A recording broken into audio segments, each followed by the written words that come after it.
திருவாரூர் மாவட்டத்தில் தொடர் கனமழையால் 5000 ஏக்கர் பரப்பளவில் சம்பா மற்றும் தாளடி நெற்பயிர்கள் சேதமடைந்திருக்கிறது. இது தொடர்பான விவரங்களோடு செய்தியாளர் ராஜசேகர் இணைகிறார். ராஜசேகர், விவரங்கள். திருவாரூர் மாவட்டத்துல இந்த ஆண்டு 2 லட்சம் ஏக்கர் பரப்பளவுல சம்பா மற்றும் தாளடி நெல் சாகுபடி பணிகள்ல விவசாயிகள் ஈடுபட்டு வந்துட்டு இருக்காங்க. குறிப்பாக திருவாரூர் மாவட்டத்தை பொறுத்தளவுக்கு கடந்த 3 நாட்களாக விட்டு கனமழை என்பது பெய்து வருகிறது. இதன் காரணமாக சுமார் 5000 ஏக்கர் சம்பா மற்றும் தாளடி நெல் பயிர்கள் மழை நீர்ல மூழ்கக்கூடிய காட்சிகளை தான் நாம் நேரடியாக பார்த்து வருகிறோம். குறிப்பா நாம பார்க்கக்கூடிய இடம் திருவாரூர் மாவட்டம் கோட்டூர் அருகே விக்கிரபாண்டியம் பகுதி. இதே போன்று திருவாரூர் மாவட்டத்துல நன்னிலம், குடல், கமலாபுரம், திருநெய்ப்பேர், மாவூர் உள்ளிட்ட மாவட்டத்தின் பல்வேறு பகுதிகளில் 5000 ஏக்கர் அந்த நெல் பயிர்கள் இந்த தொடர்ந்து பெய்த கனமழையில மழை நீர்ல ஒட்டுமொத்தமாக மூழ்கி இருக்கிறது.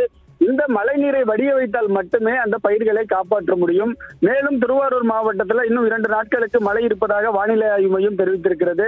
இந்த நிலையில இந்த மழை நீரை வடிய வைக்க முடியாமல் விவசாயிகள் திணறி வருகிறார்கள். குறிப்பாக அந்த பகுதியில் உள்ள வடிகால் வாய்க்கால்கள் தூர்வாரப்படாததே இதற்கு காரணம் எனவும் விவசாயிகள் குற்றம் சாட்டியிருக்கிறார்கள். உடனடியாக மாவட்ட நிர்வாகம் பாதிக்கப்பட்ட விவசாய நிலங்களுக்கு நேரடியாக சென்று மழை நீரை வடிய வைப்பதற்கான நடவடிக்கையை மேற்கொள்ள வேண்டும் என விவசாயிகள் கோரிக்கை வச்சிருக்காங்க. என்ன காரணம் என்றால், ஒரு ஏக்கருக்கு இதுவரை 10,000 ரூபாய் செலவு செய்திருக்கிறோம். தற்பொழுது பெய்யக்கூடிய மழை இந்த பயிர்களை மிகப்பெரிய அளவில் பாதிப்படைய வைக்கிறது.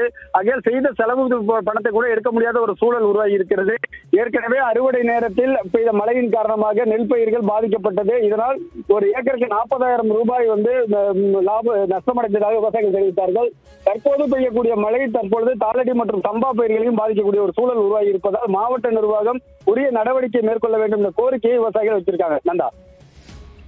நன்றி ராஜசேகர், விவரங்களுக்கு.